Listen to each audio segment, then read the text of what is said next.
shelter from the cold. Where do we go from here? Where do we go from here?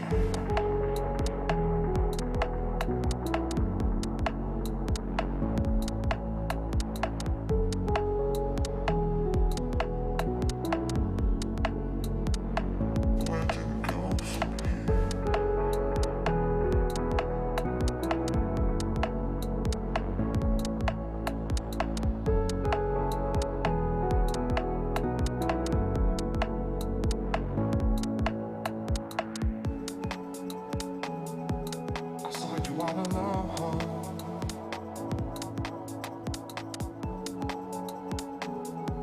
Your eyes match the weather, raining under pressure.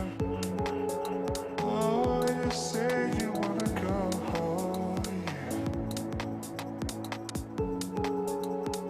So let's get away from here. Let's get away from here.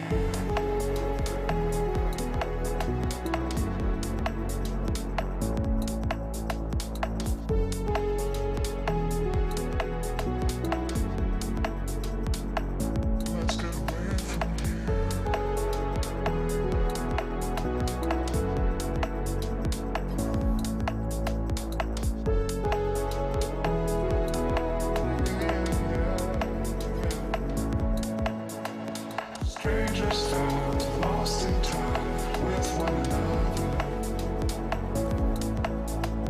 The hourglass takes us further from here. Strangers stand lost in time with one another. The hourglass takes us further from here.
Hello, that was the longest new logo I've ever seen in my life, and welcome to the Amazon University Esports Women League of Legends Championship Grand Finals, brought to you by Unite Student, Twitch Student, and Logitech G. I'm Viperoon, I'm joined by Carmeline. We're going into our Grand Finals, first of this best-of-3 series, Derby's Pyjama Guardians versus Divine Sundere. Yay! I mean, a classic final, I'd say, for this will run to splits, and Derby are again at the finals. They are looking to win the second split in a row. They said last season we were the underdogs, we weren't given as much of a spotlight, but this time around, that the team that people expect to win. So if they don't deliver this time around, it's going to be a little bit sad about it. Yeah, it's going to be... I think Derby are the team that's definitely expected to win this one, right? They've come in, they've been very dominant this entire season. As you said before the break, there's a couple of performances that have looked a little bit questionable from individuals. They didn't necessarily lose those games where they looked not at their best, but at their worst, they still look better than some of the teams we've seen this season, which is a very good sign for Derby. But as you were saying before, they are losing a couple of members this season, last time around for a couple of these players, which, it's difficult when you lose players, not very dependable. But do you know what is dependable, Carmeline? I'm sad about it. I'm sad about the bot lane living. I know it sounds weird, but we've been with them for two splits already, and it's like, do you get attached to these people? Like you're like, oh, we ever know them, household names, and suddenly it's like they're just graduating and going away, and it's kind of sad. But in any case, who knows what new talents will be coming up in the next season? In any case, looking forward to this game taking place right now. Um, oh my god! So the Duel of the Titans coming up here. Junglers, I'm looking forward to what they can do. Last game for like Divine Thunders for to me with Graves was amazing. But the thing is, she's gonna be facing Catgirl Tress, who's one of those names that you cannot just forget because she's been so amazing in the games. She's been shining all throughout the season. So, I mean, what can happen? What can we expect from it? These are the questions, right? It's such an exciting matchup. Catgirl Trez has been so dominant in that jungle role, and as you said, has been a shining light, has become one of these household names. And another household name around these parts is one of our sponsors, Logitech G. Oh, I don't have fun facts for Logitech this time around. I don't know if it was with you, Carmeline, on League of Legends, or if it was during Teamfight Tactics, but I had a list of fun Logitech facts. But I think I used them all already this season, which is quite devastating.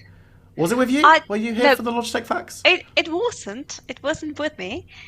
But if you want some interesting facts about Logitech, Yeah. the headset works pretty well. I'm very proud of it. It's one of the pro. It's like the version, the wired version. And I really like it so far. It's very comfortable. Another thing that honestly I always notice is how the pressure they apply on my head. Because some headsets are really sturdy and they end up hurting my head, but these ones are not. These are really comfy. You can spend hours on end with them, and you will notice a thing apart from them being comfy.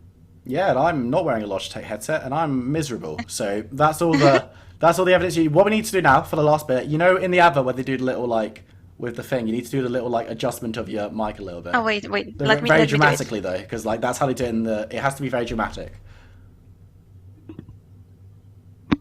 Excellent. Perfect. Check out Logitech G. They've got some of the world's leading esports and gaming gear to help you level up your gameplay skills. Thank you so much for your support, Logitech G, and to our other amazing sponsors as well. But let's turn our attention towards this game. And the jungle matchup we've already talked on a little bit. It's going to be very, very exciting. The bot lane matchup. That's got to be the most hype, though. Sofa and Yukio coming in off the back of a very good performance in that last game, up against Elizabeth and Eliodora, who will be leaving us. They want to be leaving with another championship under their belts, and this bot lane is going to be madness. But the competition is gonna be fierce now that I think about it, because I've been talking about we're talking about how they are living and so on. But the thing is, you don't want to live having won the first split and not win the second one in a row. But another thing is, Divine Thunders, of course, won't win this as well. It's not gonna be a matter of oh, you are living, so just handing over the victory to you. So it's gonna be so fierce the competition here. I mean, I think they're gonna go all in. They're not gonna leave any chances for the other team to come back. And I'm so excited to see it. I'm so excited to see everything that they've got, and for some players to say the final goodbyes, and some other players to say, "Hey, I'm here. I might be new, but this is my name, and you will see me in the future because I'm going to leave a mark during these games." Well, that's a very good point, because it's kind of old v new Derby. A very, very strong team. One last split with the same roster. Winning this split with this roster would also be very, very good. Sending off some of their older players.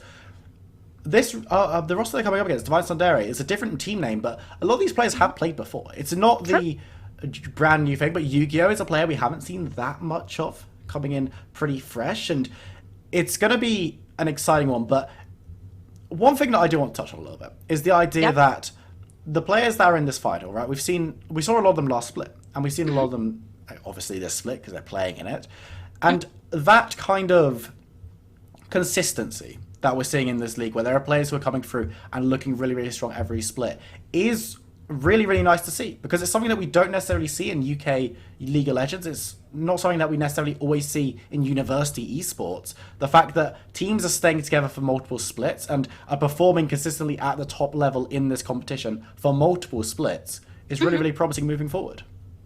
Something that is related to something liking a lot is even the teams that haven't stayed together. You've seen several of those players that have left the team join all the teams in the league. So like essentially finding new synergies with other players. And you see like new combinations which we hadn't seen last split. And I think that's quite interesting, the way that they connect with each other despite being from different universities, different environments. And talking about environments, again, finals of a mixed university versus a university formed like a team formed by the same university players, in this case Derby's Pajama Guardians.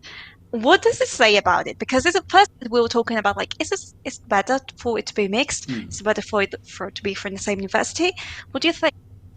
I think in that first split, having it from the same university definitely had its advantages.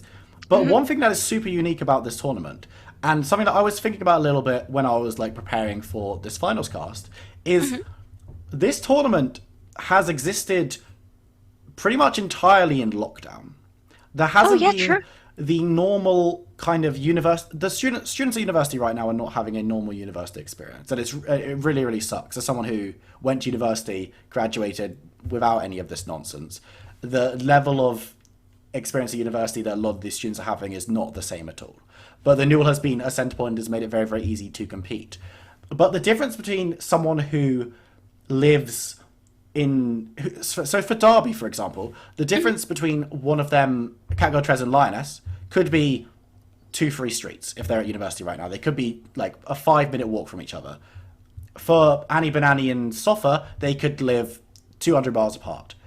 They're not allowed to see each other either way. There's no difference between the two in terms of being able to meet up, go for drinks, scrim together like in a physical place, because those things are just not allowed to happen right now, it really, really sucks. But I think it does allow for these mixed university teams to come in with much less of a handicap. And of course, after these two splits, and we were saying, if teams have played together for multiple splits, like Annie Banani has been playing on a roster like this for a while now, so they've managed to meld in, they've managed to gain some familiarity, and the university at this point is kind of irrelevant, I think. And we're going to be moving into pick some bans, Katarina, Kindred, and Udyr being taken off the table. Some pretty standard bans here.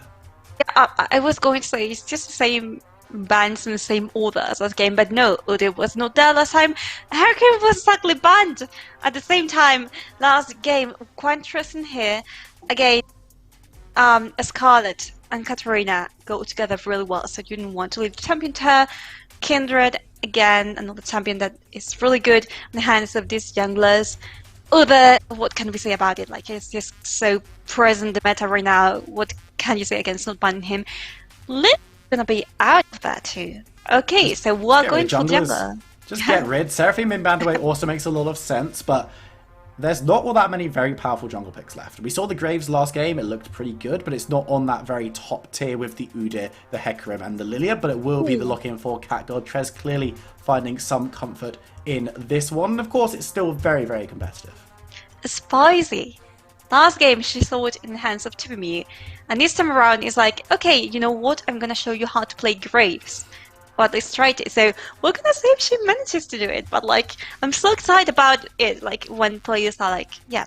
So you know what? I'm gonna show you how to play champion. Now let's see what the first pick is for the Bystanders. It's gonna be Tristana again. Okay. That is interesting. I mean, it does make some kind of sense. The bot lane was really pinched last time around, but Tristana isn't necessarily the bot lane that you need to put priority on, and it looked good last game again. But okay. Let me tell you about the great ballad of Elise. This champion is, you need to be aggressive early for this to work, because she falls off aggressively hard, and we're going to be seeing the Malphite locked in, which is a pick that I love a lot more. Let me tell you something else. Like, Timmy has two of her main picks banned currently, which are Lilia and one Graves is taken away, but Elise is the other pick that she usually plays. So, I mean, at least she's got that thing going on. And Kaiser's going to go for Derby. So Kaiser, we hadn't seen her yet, but now she's going to come back. I mean, this is a very, very nice first rotation coming out of Derby. They've got themselves a good jungler with a very pinched role in these bans. They've got themselves a very, very strong bot laner who can kind of play with pretty much anyone. And okay, Okay, I'm going to stop that point entirely because Kassadin has been locked in for Scarlet Please. I like it. I like Hazardin, Jay, and Nico is gonna be banned away, and it does make complete sense. Bay Island is a great Nico player in mid lane, so I mean, take it away. Good job for Divine Sanders and Alistar. It was scary last time around, so this time it's gonna be like, okay, not that, but they still got Leona there, so Yeah, it could be there are that. still the heavy engaged supports. So Leona, Yeah. Nautilus, these kind of champions are still available. The Rel could give a little bit of a different dynamic to this bot lane if they want to go for that as well. But Kassadin has put a stopwatch on this game. It's the throwdown of Divine like, hey, we get 40 minutes into this game, we win. That's cool. And the Shen ban does allow the Leona through, and it's going to be a very, very quick lock-in there from Divine Sundari. They don't want to give any opportunity for that one to be picked away from them. And as a response, we're going to have to see if they pick up the Galio. This is a flexible pick, but with the pick immediately afterwards, we'll get confirmation whether it will be going mid or into the bot lane. But I think I like it mid. I like it into the Kassadin because it can just take no damage from him. I mean, I like it, but at the same time, I didn't know what the spec actually like. Okay, so the Tristan Leona, like the composition for Divine Thunder is looking quite clear. It's gonna be Morgana. Eliadora is one of her mains, along with Thresh. So, I mean, danger for Darby here. Like they're looking very dangerous. They're looking very confident picks. And it's gonna be Cho'Gath again for Divine Thunders. Okay. I do like that from Annie Banani as the final lock-in, but I also really like Yeah, this she Morgana did well. pick because I have been vocal on my hatred of non-engaged supports in this league. Go back to 2 weeks ago when Janna was picked and I just cried for like 20 minutes. Yeah, I mean, but you know, cry a lot, Will. I am a professional. You should have. Phil and Carmeline were singing Hamilton and sound test, and I didn't like it. But Morgana, it's really, really good to Leona. It's really great. It shuts her down with the spell shield. The snare can be really, really nice to poke her away, and then it's difficult for her to be involved in the Cho'Gath pick in the top lane against Malphite. Pretty similar to what we saw last game, although it's the ultimate from Malphite does give a little bit more burst and the most obvious hard engage that you could ever see in League of Legends. So, massively a fan of Darby's composition here. Yeah. Divine has gone for a bit of a eclectic mix of champs. Electric Boogaloo.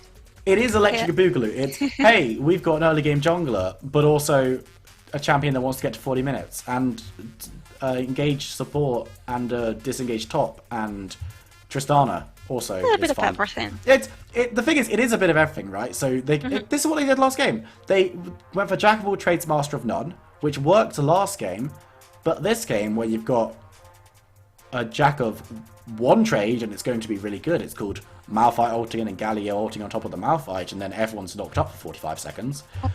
That's the ability to teamfight into Darby is going to be really, really impossible. Unless we hit 6 items on everyone, or the casting gets 4 kills before 20 minutes, I see Divine Sundari really, really struggling. But I said that I saw their composition being a little bit worse last game, and they played it really well and won the game pretty dominantly. So there's the massive asterisk of, hey, Divine Sundari are really good at League of Legends, so there's always that to consider.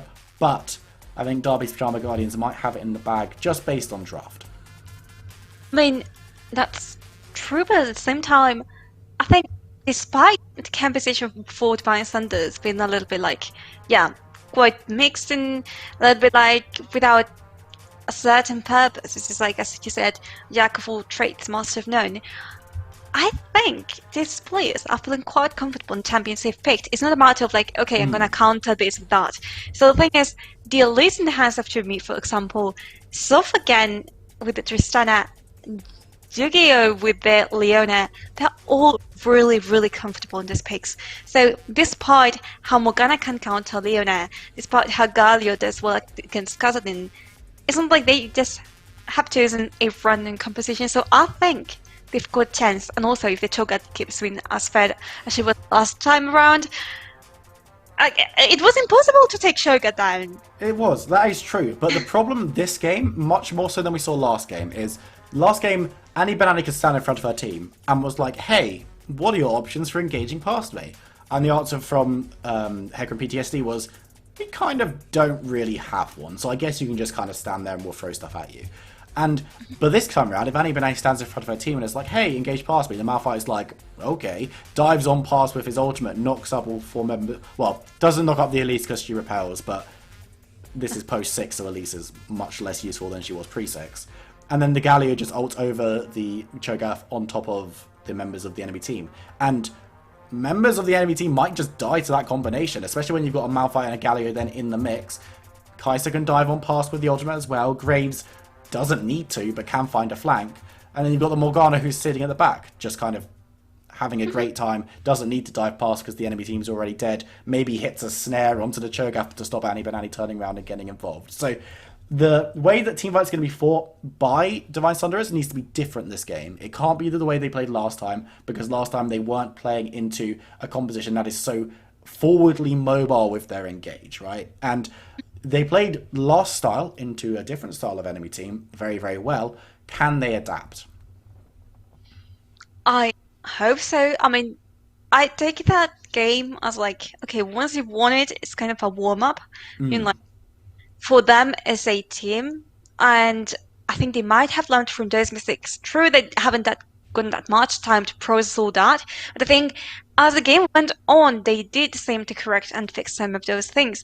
So what I'm hoping to see here is a team has, like, they know what they want to do. They've got propositions. They are active in decision making, and they know who to target. They know when to take the objectives. So I also want to see Shine. Oh, we're going to go straight into Rift. I was saying I want to see the bot lane shine a little bit more early game.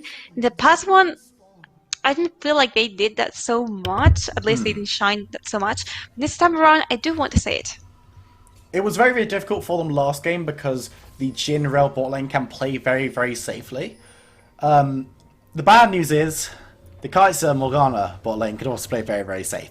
So it will be difficult for them to force through again, but they've built themselves tools once again to be very effective. And Sofa didn't need to be a monster for the first 15 minutes of the last game, because for the second 20, she was a monster. And that is where she needed to be picking up the kills. So we're on to the Rift. First game of the Grand Finals.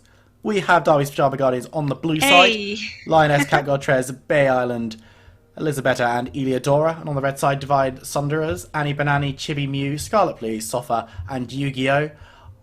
Winner of this game will be taking the advantage in this best of 3 series, because it is a best of 3 series. So don't go anywhere after this game's finished, because there will guaranteed be at least one more after it. But winner of this series will be taking home the championship, and Derby want to pick up their second. Divine Sunderers want to pick up their first and upset the apple cart as junglers, starting on the same side of the map this time. And whatever happens today will make history when it comes to the Women's League of Legends tournament for the Newell, because it will set a legacy for one of these teams and for these players. So history has the eyes on them. No, it's eyes on them. We're not doing that. We did that in... No, we're not. We're not. Our producer starts singing. I don't like it. I mean, they cannot throw away the shots. Every week I complain to our product manager about you two, and she never does anything about it. Gio, if you're watching, and you probably are, sad. This is basically my response to that. I don't really have... I mean, you just have to wait for it, you know? You just have to wait. League of Legends, hey? What's that about? Mid lane, Galio into Kassadin. Kassadin doesn't have 6 yet, so can't do anything. And Galio likes building MR anyway, so it's a good matchup. You know... yeah? And Galio doesn't have what yet? Excuse me? Magic resist. Oh, I had understood 6. Sorry. So in the case, apart from musical references... I didn't get that last one. I'm a level with you. Like, I've been on board with the rest of them, but that one just went over my head. I'm sure our producer got it. So in the case, so what we're seeing here, early levels, quite standard, quite nice, full of energy for these teams. Like, I'm honestly so excited to see how they clash. I want to see the fight already going on, and you're going to see how they are going to secure vision on the bottom side of the river. But careful, because Gali has spotted Leona there, so he kind of knows what's up. I really, really like this because Divine did this last game as well. They moved into the river, they got advantage with the Tristana pickup, and helped their jungler get the first scuttle, which in both games has been completely unnecessary because the enemy jungler hasn't been there. But if the enemy jungler's there, you instantly grab that scuttle from them. The Elise can then move on up to the top side and scrap for the second one, and double scuttling is really, really good. So massive props to Divine for being able to do that. In both games it hasn't come off because the enemy jungler hasn't been at that scuttle crab, so there hasn't been the potential pick. But the idea is really, really solid. And Lisa's hanging around mid, potentially looking for something on to this. Galio will land the cocoon, but Galio's already dashed, and the double taunt should be enough to see Bay Island out. Okay, so what I'm going to ask now is not where is Carmen Sandiego, is where is Tress? She's in the enemy jungle, which is not bad. I mean, she's taking the farm away from TV Mew, but at the same time, you've lost vision in the river, which, as you said, quite efficient for Divine Thunders, and they almost get the kill on Galio, that first kill. So, I mean, I'm hoping to see a little bit more of what Tress can do. We've seen her perform just brightly, and it's true, just 5 minutes in, so many things can happen. And I want to be in the room where it happens, you know? I want to know what's going on. But Tress actually won out with that trade because, again, it's the same as last game. The early gank is good from Chibi Mew, but Galio isn't forced to go back, isn't forced to burn a summoner, and Tress gets in and steals away an entire camp, which is not only a camp that Sheena has gold in pocket for, but one that Elise is not going to be able to pick up in the future. Well, she will be able to pick it up in the future, but can't get that first camp again in the future. So the tempo of the jungle is very much swung in the favour of Tress, who did so by not ganking, which does sound weird, but sometimes grabbing a little bit of gold can be worth much more than forcing a Galio away from farm for like 15 seconds. True, and we're seeing back this top lane. Cho'Gath last game, I mean, it was kind of like Cho'Gath just keeping the enemies at bay and not much more in the early minutes. But here we're seeing Malphite being played. Ooh, the trade. Yeah, trade's good, but neither champion has any mana. So they kind of just slap each other, and that's fine, that's whatever, but it's not going to lead to any kills, I don't imagine, if that slap fighter continued and he's favoured because Arcane Comet versus Grass. But neither player is going to be wanting to get involved in anything like that anyway, so it's fine. I'm interested to see what this Elise is up to now, because Chimney moving into the enemy jungle, trying to get a bit of a priority, maybe look for a gank, maybe look for an objective, because It's been a very quiet first 6-7 minutes, and grabbing this first dragon would be really, really nice for Elise while she still has the advantage just about on her jungle opponent.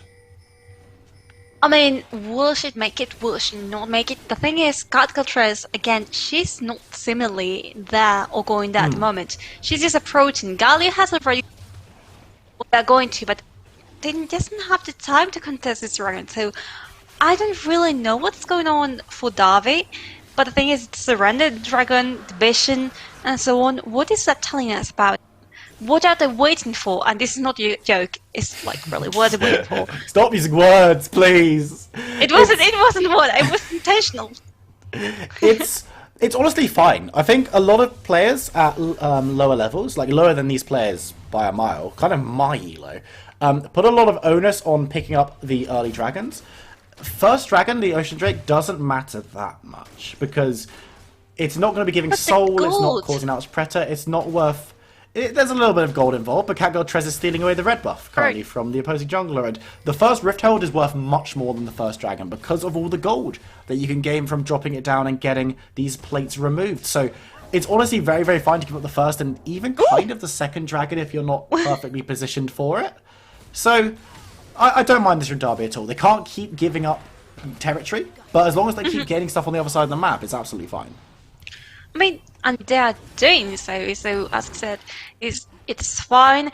And talking about this mid matchup, you were saying that Galio is kind of advantage over Khazadin, and by the way, he's gonna have even more advantage if Graves coming that way. Nope, she's going to cross the river. Galio is very, very good because Castin has to dive onto people to do damage, and Galio is not being one-shot by that Castin anytime soon because of the W and because of the way that he builds. so will just be naturally more tanky. Again, really like this. Got a shout out for Divine. They're always, last game and this game, have been better at rotating their bot lane to top side when the dragon is down in order to pick themselves up the first Rift Herald, which, as we say, is really, really good gold-wise. Cat Girl, Trez hanging around, maybe looking to catch out Annie Banani, but the push on the wave is painfully slow right now for Iliadora and Elizabetta. Cat Girl Trez has to reveal herself, and now the Cho'Gath in a lot of trouble here, so will probably actually go down if this is a decent dive, but nice flash to avoid the collateral damage, but the first blood coming through for Cat Girl Trez, exactly what they'll have wanted from that play, but they do give up the Rift Herald top. I mean, was it really worth it? Because you're getting extra pressure thanks to your health. And true, you've gotten away with a kill with Annie Banani, which is going to slow down her growth in the next stages, whose last game was just so determined and defined for her team. Another thing is, okay, you slow her now, but you've lost the first Herald, so I feel like they're making a few decisions here that are kind of Davies. But in any case, I'm trusting Davi to know what they're doing, you know, like they do know what they're doing. They haven't gone here to find just because of pure luck. They're really good at what they do. So, are Divine Thunders? I think this is the question, right? And does anyone from Derby do an economics degree? Because they lose out on the Rift Herald top, as you said, and that is gold in Potentia. That's future gold if they can get a good Rift Herald drop down. But on the bot side, Derby pick up a kill and 2 plates. They do now lose a plate, and the Elise is actually going to be dropping it down bot side in the river, which is a very odd way of dropping that Rift Herald, but looking to get pressure down. But Iliadora is here. Teleport's going to be responded to as well. So actually, there's going to be one charge coming through, and you can see on the side, Lioness is going to look for the ultimate. Has it available. Going to be looking to get as much damage down as possible. It's just Yu-Gi-Oh! And the Elise that they find. One auto will be enough for Elizabeth to pick up the kill. Will not be able to hit the ultimate. The Unstoppable Force is flashed away from, and Sofa will be able to escape. So it's just one kill going over, but they only managed to get 3 plates, maybe 4th, but the 4th one's not really going to give any gold to anyone. So the money that they gain from Rift Herald isn't actually that much. And all in all, after that play, it's probably a little bit Derby favoured across the map from a couple of minutes ago. Yeah, I mean, something that I liked here was like how Elise was trying to ulti, of course, to get away from it. But then she just couldn't do it, and she just fell right in the middle of the enemy team, which isn't obviously efficient, but that's what it is. The bot side. Binding goes wide, meaning that there's going to be no kill available, probably, but you go looking for the re-engage, can't find the Zenith Blade, and with none of the CC tools being landed, it doesn't look like there's going to be a continuation of this fight. No, just chilling here in bot lane. We've got some action before. The tower is almost gone for Davi, but you know what? They still got that. The waves stand in the favor. So, I mean, you can keep on walking that. On the other hand, or on the other side of the map, we've got here on, again, a very quiet lane. Like, they are not making much noise so far. But again, it's Norm versus a Cho'Gath, so I'm not expecting them to be like super flashy or anything. Ooh, okay. Oh no, okay, and with the junglers both being on the bot side. Yeah, I mean, it's just about farming. Yeah, these two top laners, they're very much just kind of chilling top. They're going to be very, very useful for their teams for different reasons in the team fight. But in the 1v1, it doesn't really matter either way. And Lion will be spotted out with that red ward. Iliadora goes fishing with a binding, does find the Leona, and now the fight can continue. Nice ornament coming down from the Leona, but she's going to be melted away by Elizabeth, who will get the heroic entrance on top of her. It's not going to matter if the team fight continues. So much damage with the collateral damage. Takes out Jimmy Mew. Scarlet, please, should be able to escape. Does have the ultimate available. The dragon will be secured by Derby's Pajama Guardians, and top lane exists again. No kills available for either of these two champions, especially without any mana. But that's the power that Derby have got. They kind of didn't need to fight for these early objectives when they weren't perfectly positioned, and that time around, good positioning grabs them the kills and the objective. I was worried that they were going to give it up, but no, it was just they were planning around it. Got Trez coming up from behind. They've also got Iliadora with Morgana. That I really liked that play when she was coming up from another flank, followed by Elizabeth, and they finally got those 2 kills, which are going to be super useful here. So, okay, you lost a Herald, you lost the first dragon, but you've gotten 4 kills so far. You've gotten a dragon too, and you get that extra pressure onto the enemy team. So, I mean, props to them. I'm really liking so far how they're doing. And also, they are not relying on just one player. They're relying on both Cat and Elizabeth to deal damage. So that's quite good. You're not putting all your eggs in one basket. Yeah, all the eggs in one very easily alterable casting basket, so it is very good that they're spreading their play out, and in the bot side, a little bit more pressure being put on by Sofa and Yu-Gi-Oh, but not going to be able to gain too much other than maybe the tower. They've got 20 seconds to try and take the last plate, and with Tristana, it's always an option. Elizabeth running on through, though. It could be a 2v2 fight if Eleodora can get an engage down. And actually, Sofa tanking up the tower does go below half health. Teleport coming through as the ultimate will hold Elizabeth in place. There's the teleport. Scarlet, please, has the ultimate available, but going gold, and Morgana will be able to survive, and members are followed through from Derby. They pick up the double. They pick up the triple for Cat Gold Trez, and everything is coming up Derby right now. What? The TP, first of all, I wasn't expecting it at all from the card at the end. I was like, okay, they're gonna just throw a tower and that's about it. But no, the Derby team came in clutch. Cat Gold Trez getting that triple kill. Honestly, we didn't talk about her before the game just because of, okay, she's a jungler. She's really, really good at the game, and I'd say she's one of the most brilliant players in the entire tournament. So I'm really liking the way she's performing this game, and even though in the L level she seemed to be a little bit out of it, like she did still some comps for the Elise, but that was about it. Look at what she's doing now. She's like, hey, I'm here, you know? I'm in the game, in case you had forgotten about it. Absolutely, and this is the power of the Galio as well, because Cat Gold Trez, really good at positioning. She knows where to be on the map pretty much the entire time, which we saw down in that bot lane, and Galio is able just to ult onto her. So Cat Gold Trez being in the right position means that Bay Island is in the right position. And when you've got your jungle mid being exactly where they need to be at pretty much all times, it makes it almost impossible to play in the side lanes, and that's how a bot does fall eventually. But it took a lot longer than it needed to. The bot tower was taken by Derby's Java Guardians first anyway, so they get that additional bit of gold. And they give up this second Rift Herald, but second Rift Herald is really not that important, just at all. It doesn't give you plate gold, it just gives you a bit of damage on a tower. And with the way that the first one was misused, I'm not all that worried for Derby about losing this one as well. I mean, it isn't a big deal. Like, again, as you said, the second Rift held. But look at the mid lane. That is a real deal here. We've got Cat Gold Trez coming up from behind. We've got Bay Island and Eleodora. Oh, the shield.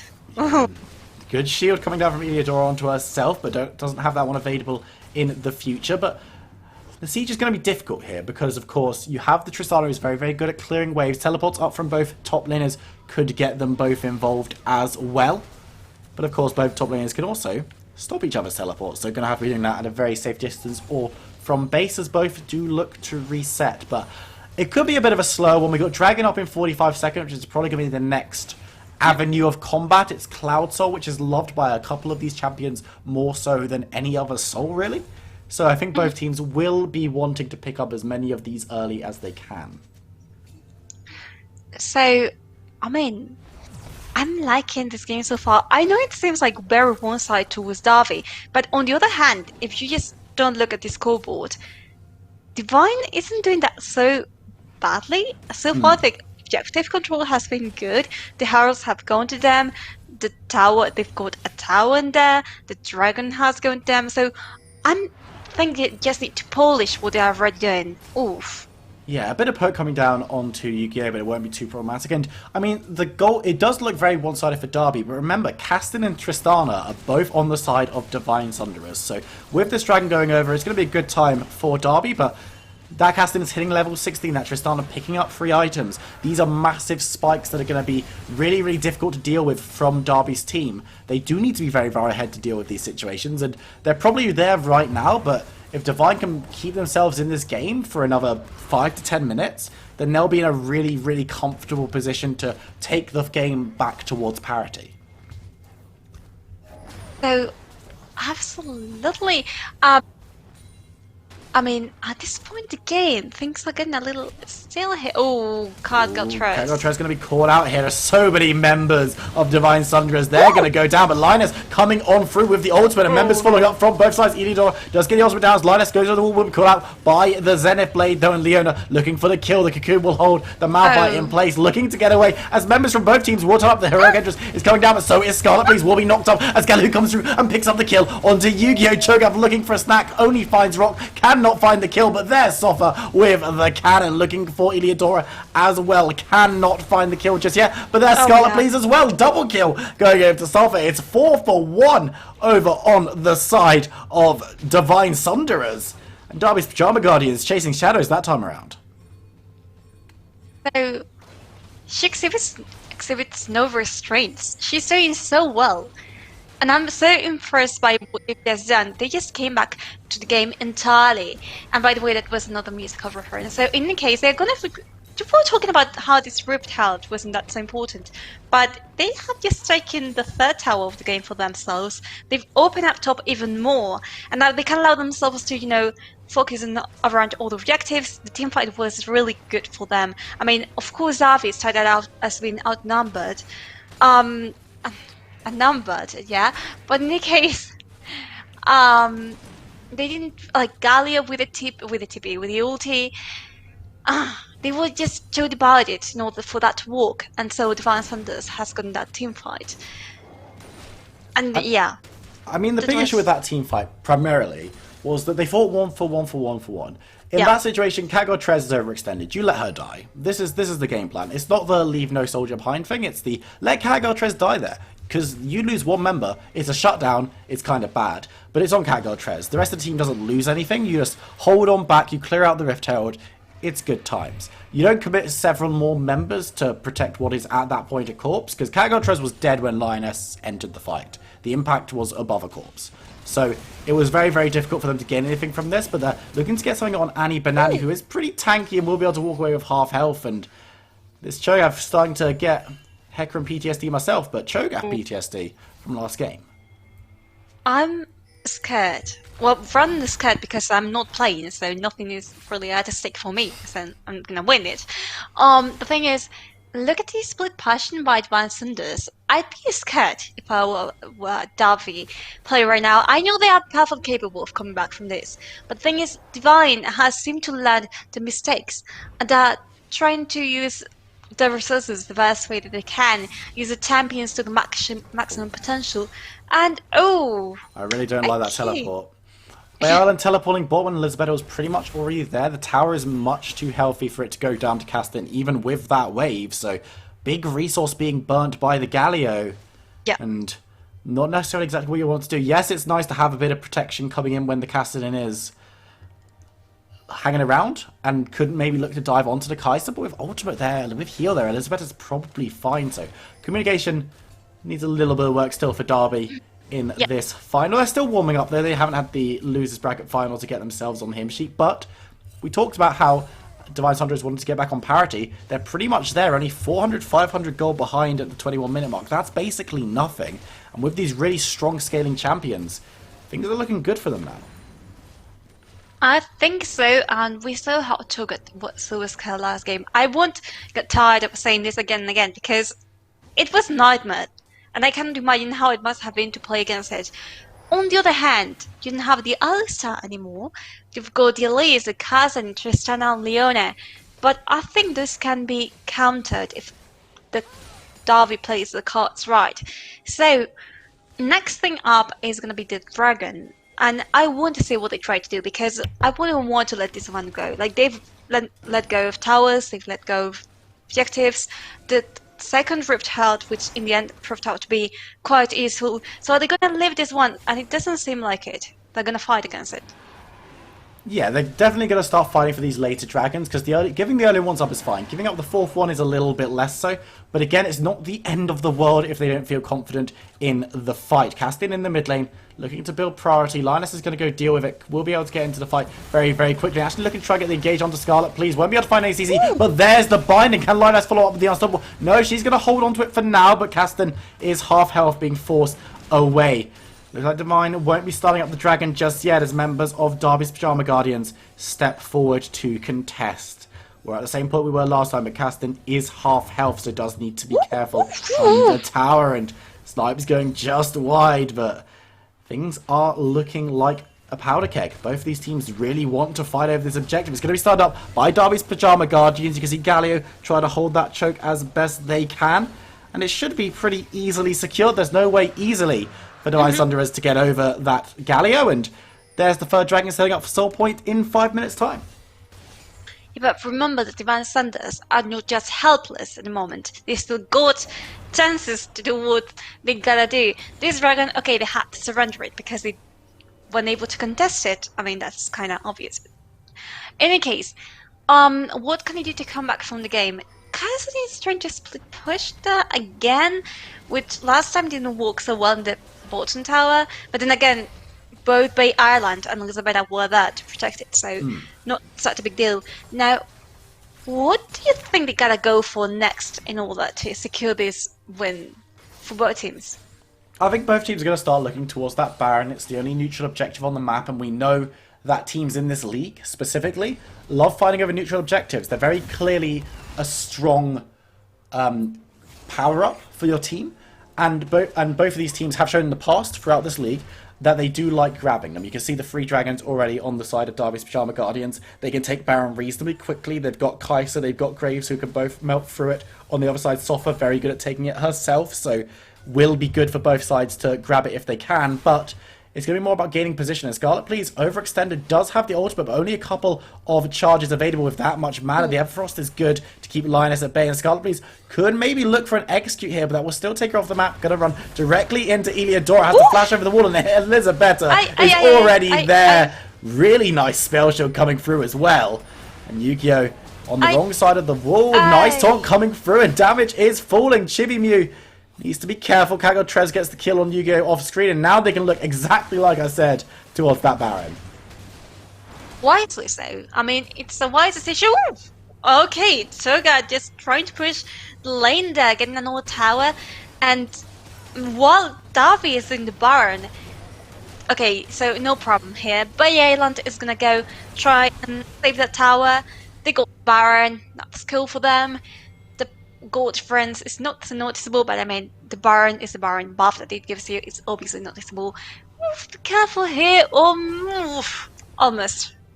She's got half the way with it. Yeah. Annie's fine though. She's tanky. She doesn't care. I mean, she's as tanky as like, I know, she's just super tanky.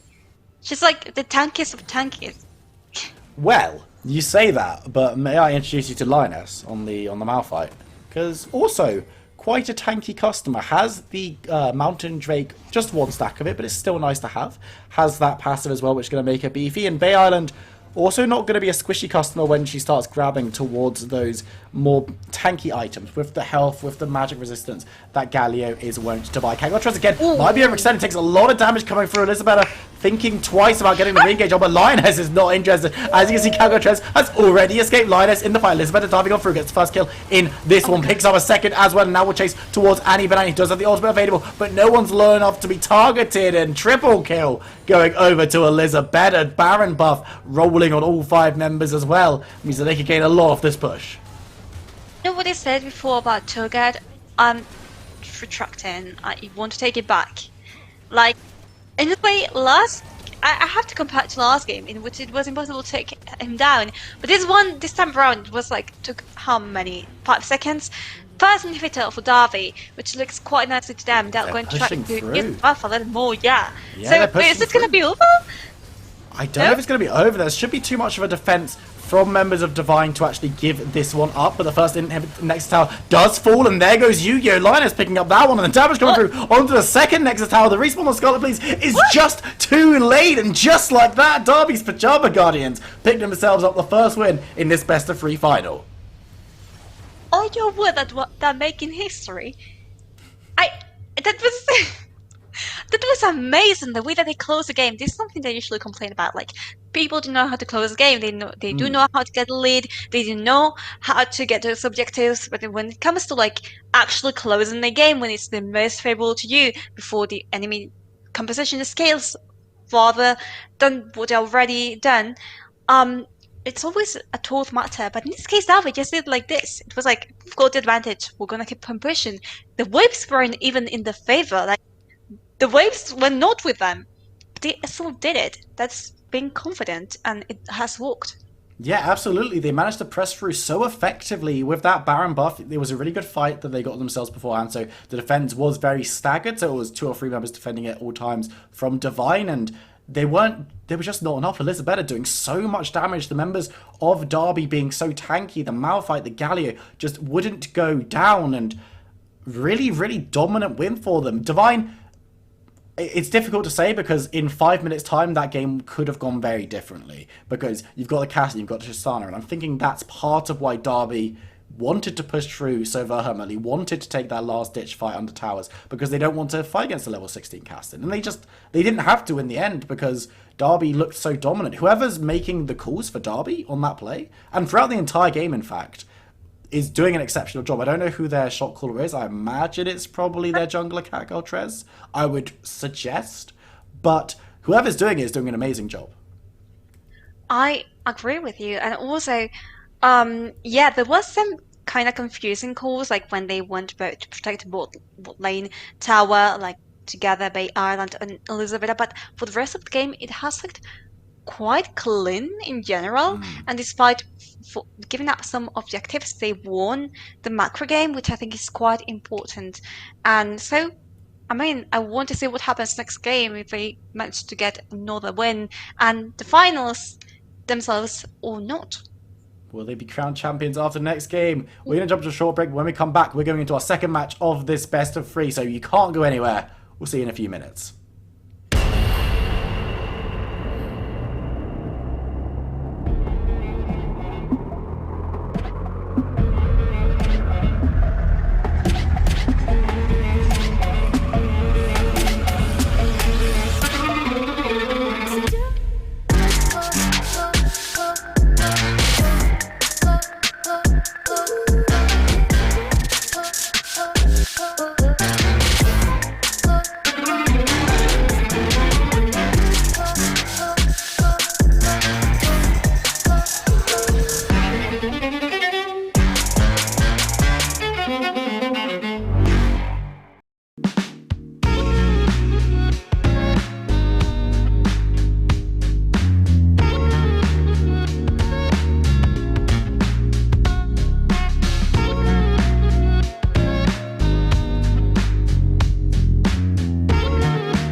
What's up, everyone? Welcome back to the finals Hey. of the Amazon University Esports Women's League of Legends Championship, brought to you by Unite Student, Twitch Student, and Logitech G. I'm Viper and still joined by Carmeline. I even pointed the right direction. Look at that. It's all coming up Millhouse on this final stream. And we're going Hey. into our second game of the series. Not the second game of the day, because we've already seen Divine Thunderers take down Hecker and PTSD in the losers bracket final, but then Derby's Pajama Guardians took the first game in this best of three final. Carmeline, talk me through that last game. Why did Derby look so good? Okay, so Darby, if you watched the beginning of the game, you might think, okay, aren't they giving up too many objectives? But the thing is, it was all a trick. They came out from that quad cleanly. They got 7 kills in I think, the first 10 to 15 minutes of the game, so impressive advantage. True, they lost a little bit that in the mid game, but they managed to come back. They were securing the objectives despite the split pushing coming from Divine Sanders. And I mean, can we name Catgirl Tress again? Because she was so impressive on that Graves, and I'm wondering if they're going to leave it open this time around. But the thing is, yeah, the key was the coordination, the communication in game. I mean, how cleanly they executed all of the plays. it's just so tricky for Divine here because they're looking at what they need to ban and they're looking at Graves and being like, well, that was spooky, but we'd already banned 2 junglers, so we ban that. Do we leave open the Hecarim? You probably don't want to do that. Do we leave open the Udyr? Probably don't want to do that either. And then it's a case of, well, even if we're getting rid of Catgirl Trez's champion, if we're just banning 3 junglers, right, and assuming that they ban Lilia or something as well, then you're giving over everything else that the team wants. You're giving over the Malphite again, which had really good engages. The Galio, Bay Island's Galio was so good, and one of the reasons it was so good is because Catgirl Trez is a good player around the map.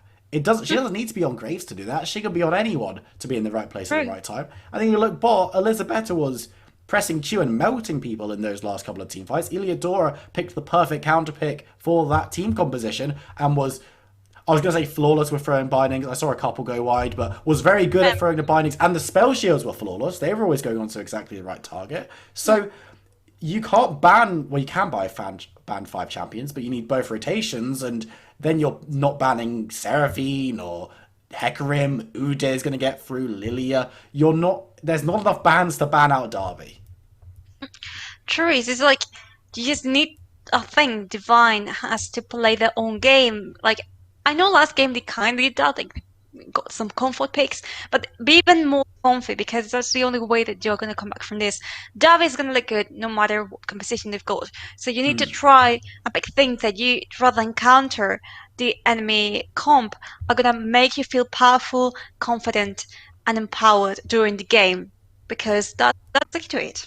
Yeah, exactly. And I think something that is I want to see from Divine going into this next draft is comfort, but comfort within a clear game plan, right? Yeah, true. Because there was a composition. I was thinking about this a little bit more during the break, and I was sitting down and going, actually, Divine Sunderers had a pretty nice pick composition. They had some tools that could pick people out if they're on their own, but you don't pick Darby because, well, except for when Catgirl Trez is in the enemy jungle on her own for like 15, 20 seconds on wards, and then you do get picked and killed. But past that, you don't need a comp to do that. Any composition, Catgirl Trez, which is that overextended.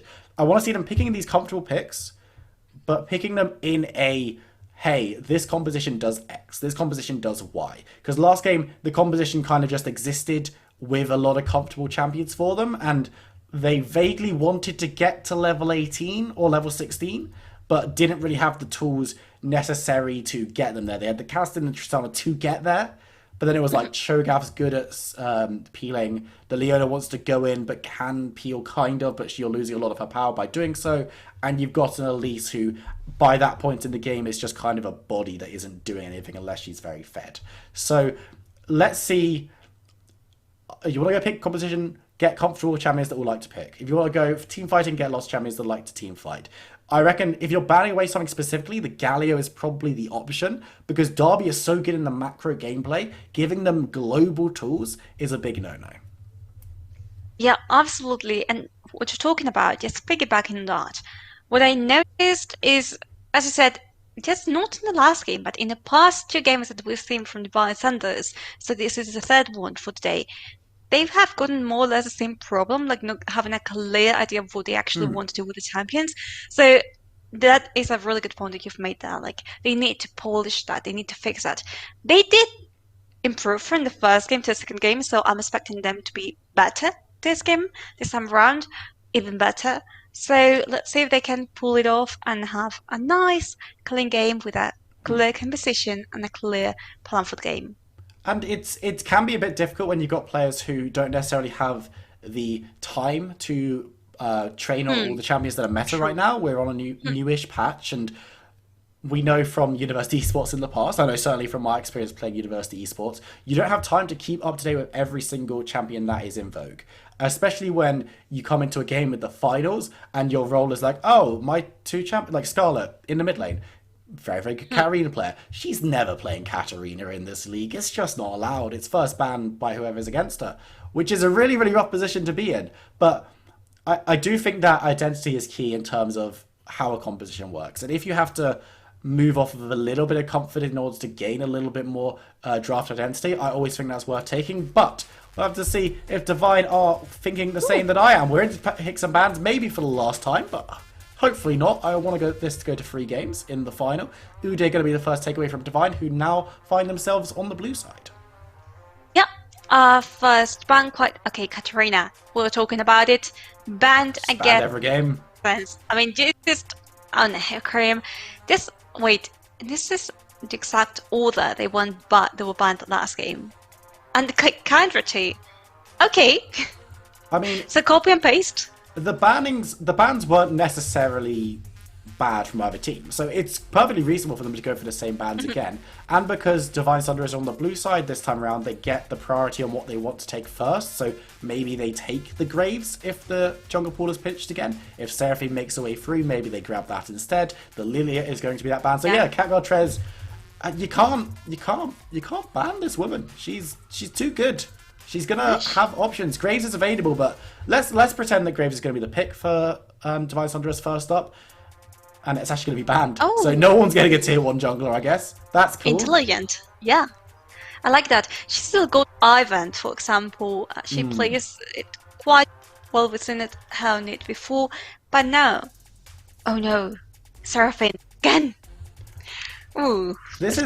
This is good, because the Graves ban away does pitch the jungle pool drastically, but it does leave the Seraphine available, which Divine can now grab. It gives Derby 2 key picks that they can pick from last game, because everything except for the Graves is available. It'll be interesting to see if they go for the Kai'Sa here as their second rotation, because it went for it. There we go. It went really well. 2 key points of their last composition have been locked in. Are they going to go with Morgana again? It worked last time. It worked really well within the composition, so it's a possibility. But now let's see what Divine Thunders tries to answer with. And now, obviously they are not going to go with the same composition, I think so. Or yeah. I mean, the Tristana works here, it's fine. It's a decent pickup. The Alistar again, also a decent pickup. Is maybe a little bit more effective into the Morgana than the Leona is, so maybe the Morgana isn't the perfect pickup here. It's not bad by any means. It's disengage in the bot lane, but okay. Wait, are they gonna do it? That's a throwdown. I don't think that's actually gonna be the lock-in. I think Bayalan's maybe gonna go for something a little bit more down her alley. Well, she's gonna go for a mid laner, but we'll just lock in the support. Again, this is absolutely fine, and I like. Okay, it's hard to say I like what both of these teams are doing because we haven't seen key parts of the compositions yet, but there's promising sides for both teams. I like it so far. I think Divine Thunders just need to really know what they're gonna do, which they still got time to do, because I mean, no flex picks this time around. At least Seraphine is gonna go mid lane. You've got the other support, but I mean, on the other hand, okay, Frixley Just ban all the junglers. Just ban all of them. There's the Galliard. That makes a lot of sense. But yeah, now you ban like Jarvan. And okay, your attenuation, that actually makes a lot of sense. It's a very strong pickup in the top side into Malphite specifically. But the junglers are really scraping the barrel. I think Jarvan's like one of the best ones that's left available. The Elise we saw last game isn't that, but is comfortable for Chibi, so it could be the option. So we'll have to see what they're planning on doing in that realm. And yeah, there's a tiny bit of flexibility with Seraphine maybe going bot and Tristana mid, but I don't like that as a duo particularly. And that's going to be the Anivia being locked in for Bay Island, so get themselves the mid laner that they want. And actually, a throwback to our first game of the evening, where we saw this very lane matchup.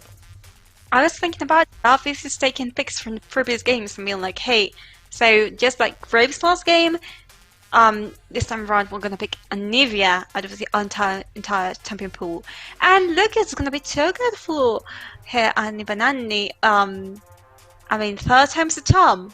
Yeah. Perhaps. I mean, the first game was the charm as well, because she won that one very, very drastically. So it's definitely a pick that she's comfortable on. It's a pick that works into Malphite. We saw the matchup doesn't really do anything for either champion. It's all about how you play the team fights, but that's fine. And the jungler here, going for that Ivern, this is what we were talking about. This composition from Divine Thunderous, I really, really like. We'll have to see what is going to be the answer in the jungle for Catgirl Trez, because she's scraping the barrel of what is playable at the moment with everything being taken off the table. Shaco. No, what? Dr. Manote, that is a champion. It does exist. Yeah, I mean, it's a big dumb tank. So this is the thing for this game. I'm trying to find the words. I'm trying to find the words to describe. Kago Trez, it's now going to be so much on how she plays individually, because Dr. Mundo is a champion that doesn't provide that much intrinsically for her team in team fights, right? Dr. Mundo doesn't have hard CC, doesn't have massive chunks of damage. It's someone who just kind of stays alive in team fights for a long time and does a bit of damage here and there, but isn't one-shotting people the way that Graves is. So Kago Trez, it's going to be a little bit more difficult for her to run the show individually, but joining this front line with Malphite is going to create a very difficult body block for members of Divine to get through. So it makes a lot of sense here. I think I personally prefer a different style of tank in the jungle, but if this is what Kago Trez is comfortable on, then it does make some sense. I mean, I hope so. I hope she's comfortable with this champion. Now, the thing is, I'm looking at Divine Thunder's composition, and I'm liking it more than Davi's. Like, in that, okay, you've got Davi, tanky, you've got engaged, you've got the kind of thing. But on the other hand, Divine Thunder's, again, with Cho'Gath and Alistar, we saw how well it worked in the first game. And now they've got Tristana too, Seraphine. It's like they've been playing 3 games in a row with champions. So they've already gotten some more practice, some more warm-up even. And also, the thing is, who is going to deal damage for Divine Thunders? You've got Seraphine for the AP, you've got Tristana.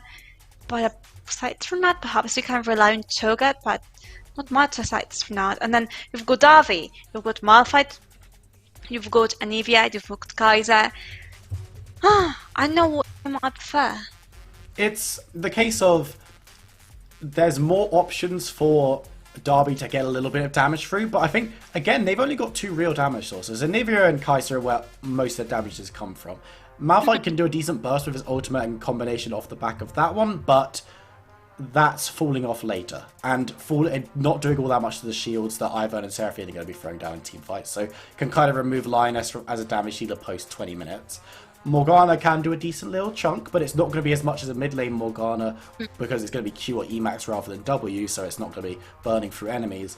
And then Dr. Mundo, again, does some decent damage. Her cleavers can really sting, but it's not going to be the same as having this Graves that we saw last time around. So, and again, it's a case of they have 2 damage dealers who can do a lot of work. So do Divine Thunderers. So it's how these 2 damage dealing duos can find their way into fights. Can they survive long enough? Can they be peeled long enough? And it's a case of, I like what Divine Thunder has done in terms of peel, because we know Yu-Gi-Oh! Likes bundling in on the Alistar. We saw it in Game 1. It was very, very effective. The engages were very good. But she doesn't need to peel in this team composition, because Cho'Gath and Ivern are really capable of doing just that. So it should be fine for Seraphine and Tristana to kind of hold their ground and put out the damage. Anivia and Kaiser need to be a little bit more careful, need a little bit more support. The Morgana's going to be a big help here. But Mundo kind of does the body block, Annie Banani Cho'Gath thing of, hey, I'm big, get past me. And Lioness is probably somewhere in the enemy team punching them because the ultimate's the engage. So it's going to be very much on the mids and the bot laners from both of these teams to be the damage dealers in this game. And I'm very, very excited because I think these team compositions are the closest that we've seen in terms of power level this evening. I think so too. And I mean, I like how both teams have taken notes from the previous games, and I'm looking forward to seeing, like, the junglers have again taken a step back. They're leaving the spotlight to, as you said, mid lanes and AD carries, and I'm looking forward to seeing how they can actually do it, because obviously both these teams are in the finals, so they're really capable, they're really good, so it isn't like by chance, as I said before. But the thing is, are they able to pull off a game that is so consistently good that allows them to win, or is it going to be a 1-1 and we'll get a third game? I think that is going to be very much on how Derby play in these earlier stages, right? Because where they don't have this ticking clock that they had last game, as we do move on to the Rift, where the casting doesn't exist right now. The Tristana's still there, still very good into the late game. So Seraphine, but it's not quite the, oh, the mid layer's level 16, I guess we lose kind of vibe. But they have to be much smarter about how they play this game, because they're coming up against a composition that's much more built for purpose. It's not a last game was Divine Sunderers going to a antique store and buying lots of very nice furniture that looks very good individually, but when you put it in a room together, it's kind of like, this doesn't really match up. But what they've done this game is Divine Sunderers have gone to IKEA. They've grabbed themselves a lot of flat pack and they've put it all together. And maybe it's not as comfortable as the nice antique sofa that they bought, but it all matches, which is very, very important. And then Dr. Mundo ran and just started hacking it up with a cleaver and, you know, catgirl Tres things. But we are onto the Rift. Junglers starting on this top side. And it's always very interesting to watch Ivern players on their first and second clear because he's such a unique champion. Oh, I love Ivan. It's like, he's so nice towards, I mean, I always kind of feel pity for the camps because I'm like, oh no, the monster is gonna get slain along with its babies. But here we've got Ivan, who's like the nicest champion ever. It's like, okay, can you go please? Yeah, okay, bye. So nice of it. Now, on the other hand, we've got Dr. Mundo, who's quite the opposite, like knives and so on, and being crazy, all these things add up to him being more of a villain. But in any case, that isn't going to influence the game too much, no matter if they are good or bad. The thing is how they perform. And Ivan, you were talking about him being so special. I love Ivan. I get to say he's one of my favorite junglers. He's a lot of fun to watch, and because he's got this very support-style gameplay, it's going to give Chibi Mew a very, well, I say very different, not too different from the Elise, but it's definitely not a champion who can do too much on their own. Needs the team to be effective, and this is where the team play from Divine is going to be so important, because they need to play well as a unit. In the last game, there were glimmers of excellent team play, Yeah. but at the end of the day, it was just too much from Derby. This time around, they put themselves in a much better position, and now if they have those glimmers of brilliance again, that will maybe not be the case of, we played really well in that last 2 engages, so now we're back on gold parity. It could be a case of, hey, we played really well in those last 2 engages, that got us a Baron buff, let's push down mid, which is exactly how Derby won last game. So I know I'm going on about it a lot, but I'm really, really happy that these two teams are now playing they're going into game on a very even playing field, and this fight will be very even because both junglers will be involved if they decide to kick it off. Yeah, and look, talking about kicking it off. Careful, because Card goes first. Oh, that's a headbutt, but no, pulverizes Yu-Gi-Oh! Needs to be a little bit careful. The bind goes wide, though, as the Rift Herald is secure. We can see a full blow fight. Eliodora is hunting. The dodge on the stun is good, as Yu-Gi-Oh! Is forced to move away, but the wall is up, and Alistair needs to be careful. No flash available, as Scarlet Please going to be targeted by a little bit of poke. Everyone will get out alive, but we talk about this time and time again. Level 3, Divine Sunderers will move up for that Rift Skull. I mean, Dr. Mundo can't get Tress a danger there, in danger, but the thing is, she manages to go away just fine. And what I really liked about this was how the Divine Sunderers were coordinating so well. They did not get the kill, but they knew where each other were. And I think that's really useful going into the later stages of the game. Now, here we see Katkatrell securing Scuttlecraft from top lane. Oof. No, Ivan, no. Ivan's fine. He'll be able to walk away. He's got that tower top in defense, and Annie Banani is there as well. Dodging out the cleaver, just being hurled. And this is where Mundo can move in and can look to counter juggle the Ivan, because he's not that able to defend himself. He's got some CC and he might be able to escape, but pre-6 he doesn't have Daisy to be in reserve, and Dr. Mundo doesn't do all the damage in the world, but in the early stages does much, much more than Ivan, and it'd be pretty easy pickings if Chibi Mew is caught out without any support and engage. Coming through in the bot side, Elizabeth does need to be a little bit careful, just move back.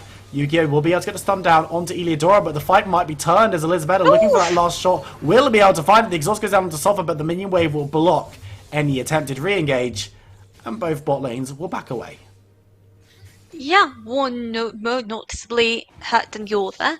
In this case, it was Divine Sanders who had to go away. Now, the thing is, you've got Ivan here, Clan Vision, and I mean, okay, Divine by Eldora's Morgana didn't really work, but her shield did, and in the end, she was able to get away with her AD carry, so nice for her, but be careful because Ivan is right around the corner, and who knows what he could do. He's walked over a ward though, so going to be spotted out. Elizabeth and Eliodora are perfectly aware that they are currently being ganked, and can just sit back pretty safely. They might have to give up a couple of minions, but because Tristana loves a good push, not actually going to lose any to the freeze, and now just need to be careful about last hitting onto tower. But that ward, very, very nice from Darby's Pyjama Guardians, will stop them being caught out, and Cat Godtrez, in the meantime, just going to continue clearing out her jungle. Yep, just comfortably farming and doing camps, and now she's gonna go for the dragon. Okay, but remember, Divine Thunders do have vision around Pete. The rest of the team is gonna go with her. Eldora, Elizabeth, and Bay Island, three of them are gonna join her. Scarlet is already in the Soothe. I thought she was going to steal it. Now, with the smite available, no chance Seraphine's going to have the damage at that level, assuming that you smite correctly, which is exactly what Cat Godtrez did. And it's a very, very good time to start Dragon. Dr. Mundo is very capable of doing it early on own, and that's called Lioness being level 6, I guess. So that's sure something. So, goodbye, Turget. I mean, again, they are starting off by killing Turget. I like this just because it allows them to stop a little bit, like as we talked about before, allows them to slow a little bit the scaling by the champion. So that's good. That's not so good. Long leg Ivan moving up, looking for the Q, will land it, and Lioness, no ultimate, nowhere to go, does go down. Cat Godtrez is there to defend the tower if they want to, but doesn't look like they're all of that interested in saving what would be half a plate at most. And in the bot side, Leodora going to spot out this Rift Scholar going down, and will look to prevent any further play. Actually, starting to do it, really, which is definitely an interesting one. And even Annie in the top side won't be in trouble, though. Cat Godtrez is there to land those slows and keep her in place as Lioness moving on through has a slow all her own, dodges out the Rupture, and with that speed and with no mana on the Cho'Gath, it's an easy pick-up for Darby's jungler. We used to talk about top lane is so quiet and so calm and so chill, but this time around it's like, you know what, I'm not gonna do it. We're gonna focus center all the action here in top lane. We thought that the bot lane was going to be the most intense lane, but apparently they are not following quite that. They're going to go for the Rift Herald next, which is a good objective. We saw how last game it was Divine who took it first, and actually they took both Hells. But this time around, it's like Darby is on the right side, which allows them to take it more easily, and it's gonna go for them. So let's see what they do with it. Yeah, we'll have to see where they decide to utilise this one, and will be good to see them having both the Dragon and the Rift Herald, putting themselves in a very strong position. A little bit behind in gold, but that's chump change at this point. Either moving in, looking for the steal. Eleodora will miss out on the route, and the fight will continue. Elizabeth does need to be a little bit careful. Her support is going low. The heal comes through, but no upper assistance means that she will go down. Kills are evened up, and it's going to be easy for Chimney to move in and try and steal this blue buff, but Bay Island is there, and Anivia wants that blue buff for herself, so definitely not going to allow Ivan in there without having something to say. Chibimu is forced to back away, and Lioness in the mid lane, keeping Seraphine at bay. Yeah, no, if we are looking, there are 4 bots. We can see it has died twice already, so, I mean, in comparison to the kills we've gotten, 1 Malfighter and 1 Morgana, I think that's more, talking about effectiveness. Trying to take down tower, oh my god, the top lane again. Okay, Godtrez needs to be careful because of the chomp, but there's the unstoppable force, and one headbutt will be enough, and it will be interesting to see if the Rift Herald is going to be dropped on down top. I don't think it will, as Cat Godtrez moves the jug on Chibi Mew on the longest invade ever, does pick up the blue in the end. I mean, you just gotta do nice excursions for the enemy jungle, and if you're not hiding monsters, why not? Here we've got a Scarlet trying to get the vision what the enemy team is. It seems like they're setting up for a gank on the bot lane, but Illidora is quite aware of this. They've got the Warder in the Tribage, and on the other hand, Elizabeth and her don't really want to risk it. Now we're going back to top lane here. Lioness just, closing the gap between her and tower. Let's see if she can manage to do it or not. I don't think so, because Chocolate is in her way. In any case, what I was thinking about this part of the game, because it's been quite even so far, 10 minutes in. It definitely has been even. The Rift Herald in the pocket is probably accounting for the 500 gold that Derby are behind to Divine Thunderers right now, so assuming that one is dropped before it expires because of the earliness of the take, then that will probably even things up. Eliodora does need to be careful though. Will be flashed on top of a very nice spell shield to keep her alive, and the fight will continue. Seraphine throwing the damage down, but the root is going to land onto Yugo, who will get the Unbreakable. Here comes the ultimate from Seraphine. Catches out only Eliodora though, and the Morgana not really the target that you want to be hitting with those alone. And now Chimunius does need to be careful, but with the Rift Scuttle being easy pickings for Derby and the Dragon up in 20 seconds, they're not going to overchase. It doesn't seem that they are just going to let it slip away just like that. Seraphine has been stunned right now. On the other hand, we're seeing the bot lane here preparing for pressuring that bot lane, which Jano can do in the end though. Just prepping for Dragon. You've got Ivan, Alistar, the Tristana too, you know, the red jump. Let's see if they try to contest it. Yeah, I think there could be a scrap around this objective, but Catgirl is the one with the inside track, and the Cleaver will start us up. Chibimu and Sofa over the back of the pit, Yu-Gi-Oh! Too, and looking to defend this objective. We'll have to find a way around though, because don't want to be burning flashes. Seraphine moving on down, does not have ultimate, remember though, so this one should be a pretty safe take. There's the Dragon, and with no ult on the Alistar as well, it will be a pickup of a kill to boot. Bay Island will be securing that one. The Cloud wins quick, and once again, second game in a row that we get that soul. But it's a very good play from Derby. I mean, I like it quite a lot. Now they're going to apply... Okay, the Herald is finally going to be going to the mid lane. Let's see if it can take away the tower. But now the next move, the ulti? Oh my god. Not the ulti, but the Seraphine was about to... Oh my god, no. Team fight coming up? Nope. Disengage. Just exchanging some abilities. It's nothing that can really start a team fight. There's not a dive potential from members of Derby just there. Yeah, Catgirl can tank the tower, but no one else around is really feeling it because Lioness is on the top side. Bay Island, no mana, definitely doesn't want to be getting involved when Anivia's auto attacks are so bad. Just by the way, so bad. Hello. Where's Daisy? What do you mean, where's Daisy? Daisy, yeah, where's Daisy? We haven't seen her. Have we seen her so far? There was a Daisy thrown just recently in one of the last exchanges. I think it was thrown when the dive looked like it could happen, but then it didn't. So Daisy kind of just hung around a little bit and then left, which is fine. But like it hasn't had achievement yet. It hasn't really been involved, but that's because Chibimu hasn't really been around big situations since 6 that have required Daisy's intervention. But moving in towards this top side, could be involved, but doesn't have the ultimate available just yet. Engaged on with the unstoppable force. Alistar rock beats paper this time around, though, as Chibimu is standing strong. Linus still chasing on, looking for the punch. The shield is big, though, and Annie Banani gets the chomp down and picks up a kill. Okay, so again, the action is focused on the top lane. Again, Catgirl arrives a little late, but what we can expect from this, like, it is not level 1 in which just respawn almost mid lane. You can go back and get the kill. The Samurai is gonna have to wait a little bit, protect the tower in the meantime. And we've got Littera here. Look at Vision. It's something that we don't talk about too often, but liking it. Wow, that was just like on the spot. It was a good throw there. It does stop the recall, which is going to be annoying for Yu-Gi-Oh! And Eliodora stepping forward. Oh, again.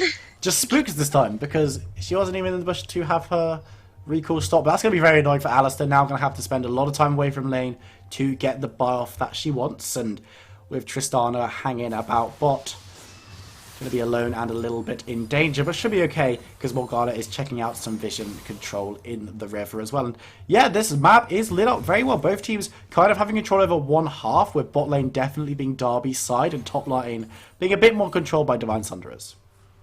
Yeah, and I like how they're standing the ground in comparison to the last game, in which it was kind of like 7-0, like in 5, well, not in 5 minutes, but really quickly. This time around, they know what they're doing, they know what they want to do. Now they're trying to get their Rift held, which doesn't seem to be contested by anyone in Dav except for Malphite, who is around there. Mund is arriving too, so they've got chance. They got members coming in. Anivia there, Catgirl, Trez there, Linus there. Ultimates available in a couple of seconds, and the chase off is good. Currently, Richard pretty low. Could be just picked up and adopted by Derby's Pajama Guardians in the bot side. Eliodora looking for the engage under tower. Will be able to land the snare as well, but the teleport will prevent any further action down here, except Eliodora. That was a brave flash, but it does pay off, going right over the Seraphine ultimate. and does manage to survive. The Rift Herald was secured and dropped immediately by Catgirl Trez. It's going to finish what its older brother started, and we'll get the charge down for the first tower of the... second tower of the game, as the one bot was taken seconds before, but the second charge will be nice for Derby's Pyjama Guardians as they pick themselves up a little bit of a gold lead there. A tower race right there, like both teams were trying to secure one tower, one in the mid lane, one in the bot lane. In the end, the first one was going to Divine Sunders. But in any case, of course, as you were saying, Darby in a good position here, and careful because they're trying to come up from behind. Malphite is already... No, Malphite is just positioned. They have the wave in there, just in case they want to try. And if not, okay, yeah, just explosive thingy and explosive cone, and we can leave. Okay, I like what they were going for that play that didn't take place in the end. Yeah, it was a good idea, but then too many members of Divine were off vision. It was kind of, we could die the Cho'Gath, but Cho'Gath lives for a very long time, and then if we get caught out under tower, maybe get CC'd by Cho'Gath who might eat one of us, then things can go very wrong very quickly. So, very smart of them just to back away and decide that they don't need to pull the trigger on that play. No one is going to be there to protect the tower. Dr. Mendes arriving just now, but they've left it just completely... Oof. Oh no! Engage coming through. Yu-Gi-Oh! Again, just going to engage into a Black Shield. Elitora does be a little bit careful, but Catgirl Trez is going to try and force through this poke when Linus is here. Unstoppable Force is available. Dragon on the map as Sofa jumps away, but that jump is no longer available as Linus could look for a huge ultimate hit. Not going to pull the trigger in the end as Annie steps forward into the fray. Yu-Gi-Oh! Playing a good job at a bouncer as well. There's a little bit of poke is going to be thrown onto the Cho'Gath, who's just going to get healed up. Doesn't seem to care all that much, but does need to start caring a little bit as she's forced lower and lower. The wall going up, the root going down, and Cho'Gath just being bullied. But just, it's Cho'Gath, right? It's Cho'Gath with an Ivern on the side with a Seraphine as well. So both of these teams just poking, and it's not really achieving all that much. Someone needs to pull the trigger. Seraphine will catch onto the Kaiser in the backside though, as Ali Benet moves forward. Looks like he will be able to find the execution, the assassination, as Linus in the back is forced out the other side of the fight. And if you're over the wall, it's not really involved as Catgirl Trez picks up the first kill of the fight for Derby. They're going to lose the Malphite though, who has caught out the other side of the fight.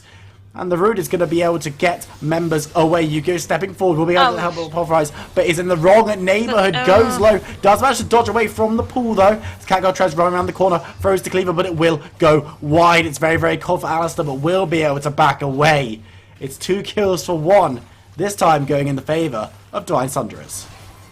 Daisy been the first poor baby to go away, which was kind of sad. She couldn't do anything. But afterwards, we got a quite interesting team fight that we should talk about. So it seemed like both teams were, just spoken, playing around each other, and didn't really initiate in. We've got Anivia's ulti there, just like a wall that didn't really do much apart from contain a little bit Divine Sunders. But then suddenly, all of a sudden, which I've said twice again, they just came back from that in a quite smart way, which I liked it. They took down Elizabeth, they took down Elidora, and honestly, there wasn't much they could do. At least Catgirl Trez was able to survive, but of course, Dr. Mundo, regeneration, like very difficult for him to die.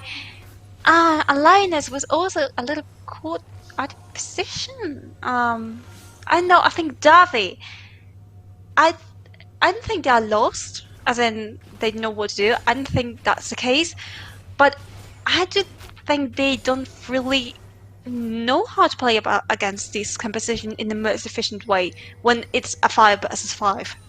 Yeah, and I think the reason Linus was on the wrong side of the fight is because she ulted forward, but the problem was there wasn't follow-up. So she kind of just stood in the back of the enemy team and died, which isn't optimal, but that's a much better ultimate catching on to Tristana. Sofa gets burnt down, and Yu-Gi-Oh! Even with the ultimate burning, needs to be very, very careful. Probably doesn't escape. The flash might be enough to get the Alistair out of dodge. Seraphine is there as well to give some assistance, but Baron's on the map, and with no marksman for Divine Sunderers, this one's going to be started up by Derby. Yep, seems so.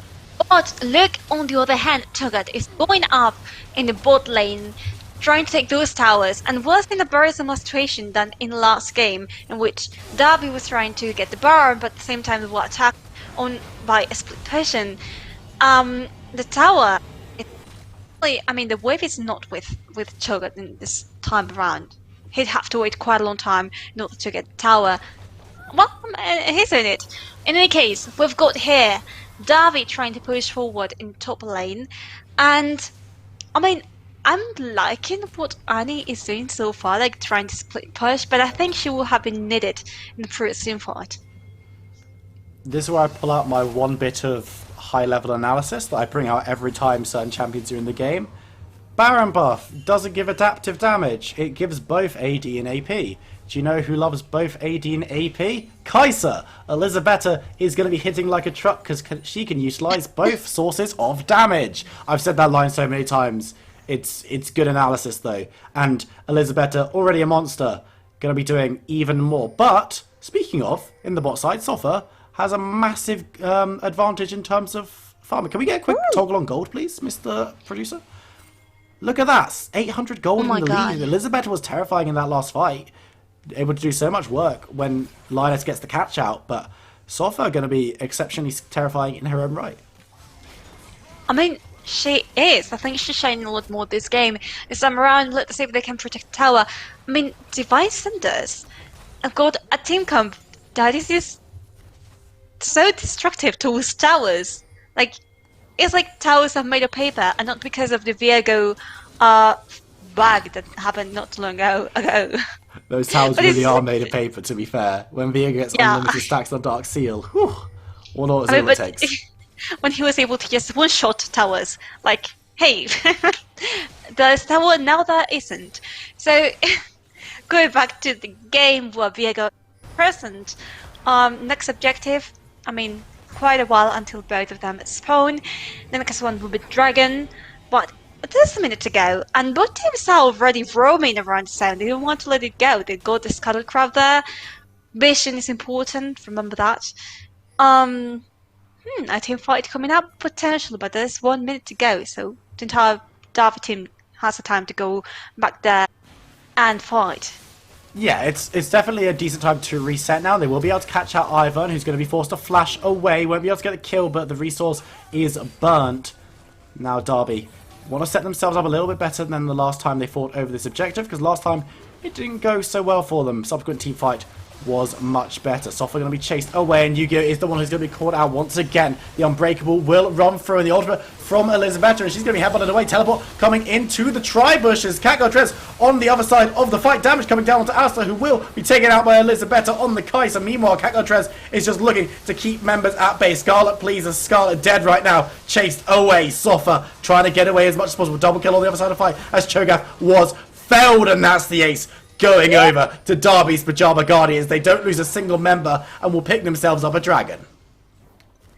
Okay, so quite clean for them. They managed to split the enemy team up. They managed to get those kills. They got nades. I think it's going to be going better for them. The tower is also going to be dead. So that's going to be putting them in a quite advantageous position in comparison to Divine Sanders. And now... okay, so the next tower could be destroyed up next. It seems so. They've got the potential, they've got the people to do it. And Dr. Mendes is also around there just in case Divine Sanders tries to contest it, which they're not. Yeah, just going to be picking up really what they could have been picking up with Baron. They didn't really utilize the buff to its full extent, didn't really siege all that much. But picking up a good dragon fight, a good dragon, and then a siege on the bot side will give them a little bit more comfort. Gold lead now looking very, very comfortable at 6,000 in the pocket of Derby over their lane opponent, or their game opponents. Lane opponents across the board. That's how no one describes enemy teams in League of Legends. But we move, and it's lane opponents. I like it. Lane opponents across the entire map. You know, it sounds kind of posh. It's technically correct, but not really how you describe an enemy team. But this game has gone very, very well for Derby so far. He's just clearing out his jungle, having a good time. But what's going to matter really importantly, Baron's up in 1 minute 15. The crucial point of this fight is the positioning of the front lines from Derby. Lioness and Catgirl Trez are so crucial to the success of their team in this game specifically. If Malphite can catch a good ultimate, or Catgirl Trez can find a good flank, or both in the optimal world, then it could well be curtains for Divine Thunderers in this series. However, if Lioness overextends or engages when there's no follow-up or Catgirl Trez isn't in range to get involved, things can become much harder for them.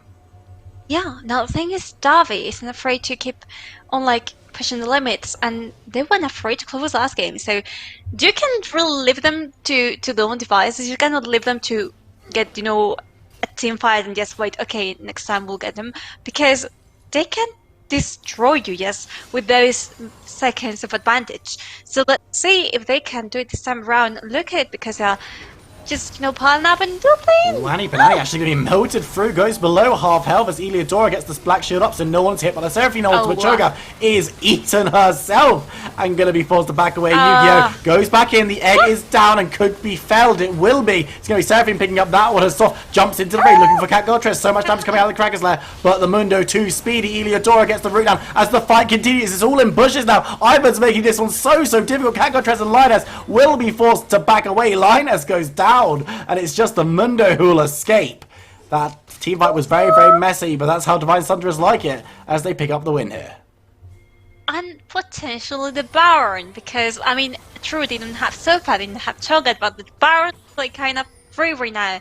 You've only got Dr. Mundo there. Okay, she's got a smite. But in any case, about the team fight, this is not Davi that we used to see.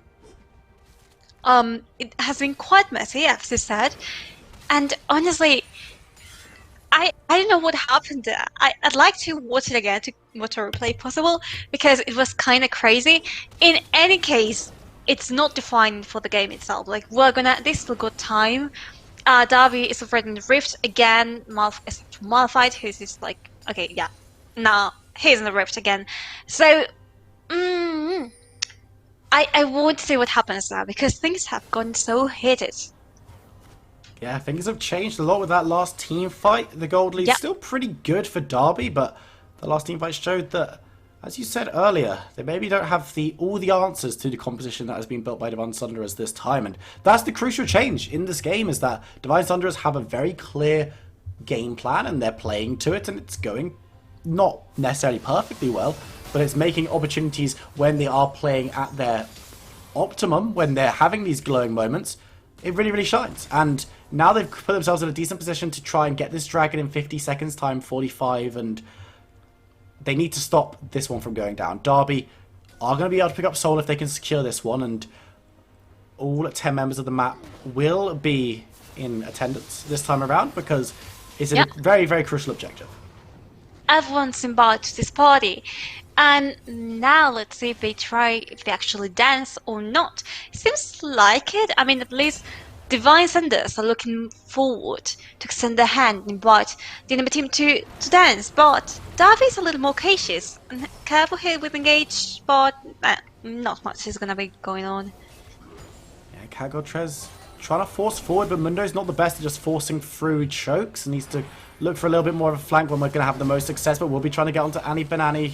Remember, there's a lot of sustain on the side of Divine Thunderers, and with that Gargoyle jumping onto the back, does manage to find out Bay Island, who has to go gold on the backside. Elizabeth also being targeted down and silenced and dead as Sola picks up another one. Bay Island trying to fly away. Eliodora's caught out, flashing over the wall. The tank line is coming, but they're not going to be able to do anything about saving the Morgana. Do manage to get onto Yu-Gi-Oh! And pick up a kill, at least for themselves. Now looking towards Annie Banani. It's just fighting tanks right now as Bay Island managed to stay alive somehow, but will fall eventually. Annie Banani chased away, and Anivia out of nowhere saves her team. Catgirl Trez moving forward, gets the slow onto the Ivern, and it's going to look to chase them down. Annie Banani gets the kill on Lioness, so we'll be able to identify if she's feeling comfortable with that health total. I don't think she's going to. Ivern over the wall into Dragon Pit as Catgirl Trez is fuming. Going to chase on. If they stick around, but Annie Banani does have some CC. Goes pretty low, though. Does need to be careful. Does she have Eat Evadable? It will be coming up in a 20 seconds time, which is not going to be as long as this team fight goes down. But there's the shield, there's the heal. Catgirl Trez moving forward, sustaining a lot. But here comes Oh my Scarlet God. Please, Oh! has already come back to the fight, has already respawned. Annie Banani moves back in, looks for the knockup, will be able to find the Rapture, but Elizabetta also going to be here for this fight. This one has gone so long that everyone's respawning, and the kill goes over to Derby. They pick up Annie Banani, the root doesn't land onto anyone though, but Daisy will be a casualty as well. Yu-Gi-Oh! Running on forward has also returned to this fight, and is now looking to kick it off once again. Nice binding, but it's only onto the Alistair. Elizabetta not really in range to do any kind of damage as Catgirl Dress moving forward, moving backwards, ebbing and flowing along the rift. Eleodora goes low, gets the root down, won't be hit, will be hit by the Seraphine Osmond as Bay Island is now back here. Elizabetta kills Soft for the second time in this team fight as Catgirl Dress goes like Yu-Gi-Oh! Gets the assassination onto the Morgana, but Elizabetta diving on forward. One more also will not be enough as she cannot find the W either and skipping away as well. But finally, after a very protracted team fight, Derby pick up Dragon Soul. I mean, how many times have they gone time to respond during this team fight? Like, I feel like it needs its own chapter because so many things have gone on. As people were saying, they were dying, but then they had enough time to respond, so they were there again. And I mean, it could all be summed up in Derby, Gold Dragon, and now they're gonna go get the Baron without many chances for Divine to contest it. Well, unknown, essentially, because Ivan is far away and the rest of the team is dirty, so unlucky. Unlucky indeed. We'll be picking up the Baron buff, Dragon Soul as well, which means that the next fight will be much easier for Derby's Pyjama Guardians if they take it in the next couple of minutes, and that's exactly what they're likely to do. We've seen how good they are at closing out games when they decide they've had enough, and it looks like they might be having enough after that last fight. My throat certainly is, but hopefully we'll be seeing this one go a little bit longer yet. Catgirl, Trez, and Eleodora making sure that these minions mid will be pushing on forward, and it looks like it will be a 4-1 Lioness hanging around topside waiting for minions in order to get a bit of a split push up there, but moving on forward. Can't find any engage just yet. I mean, what was that? I know, but now I hope there isn't another team fight. Please allow them to be more concise, precise, and short. In the case, you see how they use in the Baron buff to push through the mid lane here. But again, Cho'Gath advancing the top lane. What could result from this? We know. I'd be barefoot because, as you said, Derby's perfectly capable of closing the game right here and right now, so I wouldn't risk. Pushing 5v5 is dangerous, fighting under these towers, not necessarily going to be a big win. Lioness certainly looking for an unstoppable. Daisy comes up just to give a little bit more health, a little bit more tank line for the defending Divine team. There's no minion wave just yet, but they can bring it in, and Super Minions will be joining them at some stage, but it looks like they've decided better of trying to push through and brute force the end. They're going to move towards this bot side, pick themselves up another big minion wave and try and grab themselves a second inhibitor. Bay Island melting through these minion waves coming through from Divine Sunderers, and Lioness hanging around over the wall, creating threat, creating pressure, and looking for an engage opportunity. Seraphine has decent wave clear alongside the Tristana, so it's going to be difficult for any kind of siege to really take place as Catgirl Trez forced to back away, can't tank the tower and 5 members of Divine Sunderers.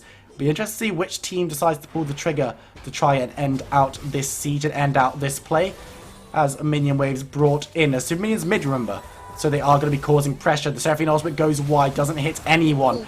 Once again, ball is in Derby's court, but that's a really nice engage from Yu-Gi-Oh! Looking for something, does go unbreakable, taking a lot of damage as Lioness moves forward. Annie will be looking for it as well, but cannot find the engage, has to pop the gargoyles, but it doesn't matter as Elizabetta rips through her health bar. Now moving towards this tower, could look even to just avoid it and go and run mid, giving Baron buff to these powerful minions, and there's the unstoppable, but nicely buffered by the Tristana, who won't take the damage from it. Elizabetta moving forward, trying to get onto the Alistair, but so much damage going over onto the Anivia. Going to be forced to flash and move away. Derby not confident they can end. No Baron buff running anymore. Trying to escape. Okay, so kind of a little bit of an overextend by Derby. In the end, no one died, but Catgirl Trez was just this close to doing so. On the other hand, Elizabetta with the damage. Oh my god, it was so impressive. And now, I think what Disney, I mean, the next objectives are coming up in 2 minutes. But I don't think they're willing to wait that so long. Look at Darby. They're just going straight into the mid lane, and this could be the last clash between the two teams, which I'm so excited for again. It's going to be difficult again because while it's difficult for Divine to rip through the likes of Mundo, the likes of Malphite, it takes an awful long time for them to push in. There's 2 towers at the Nexus. There's Tristana. There's Seraphine, who can both clear pretty well. And they have to blow a lot to kill Annie Banani, to kill Yu-Gi-Oh!, which are the targets that they're finding because they're the champions that are moving forward, which that's how Engage works. That kind of makes sense. So it's going to be a massive struggle for both of these teams, for Derby to close out or for Divine Sunderers to defend long term. Elder Dragon's coming up in a minute, though. This is where you can likely see Derby trying to force members to leave the base from Divine Sunderers and fight them in a much more neutral area. And if they can get that objective, it becomes so much easier to kill and execute these bigger targets that they are finding from Divine Sunderers. Yeah, I think so. And I think that both teams are kind of respecting each other. Like in the team fight, longest team fight in the world that we saw, that was the case. Here again. By the way, what was that Cho'Gath with the ulti and so on? It was like half of the map for himself. And in any case, I think right now, ooh, careful there. You don't want to be walking into too many cleavers. Yeah. Yugo's already eaten one and doesn't look too happy about the whole situation, but Dragon will be spawning onto the map in 20 seconds. It's controlled by Derby right now, as they're looking to get some poke down. Poking this composition isn't the easiest because Ivan gives so much sustain with that Moonstone. But remember, there are super minions running down mid. Going to be able to cause some pressure down there as well. So members of Divine Sunderers are on a time limit in order to contest this objective. Yu-Gi-Oh moving forward. There's the gargoyles being popped as well. Annie Banani has such a big helper. And there's the engager catches out Bayalan, but it doesn't catch out Elizabeth, who will be on the back of the fight, but isn't 2 minds about continuing. Catgotres on the side will be healing up so much. Eliodora does not have the luxury though and has to flash away. Elizabeth being careful, but will be caught out by Annie Banani. Will be able to run away for a little bit longer as Cho'Gath is turned around. Bay Island putting up the wall, and the damage comes down. The damage dealers from Derby are still alive on the side, and their tagline is still standing too. They look to move forward. Scarlet please goes golden, but has to move away. Catgotres just throwing cleavers day and night. Who's given Dr. Mundo all these cleavers?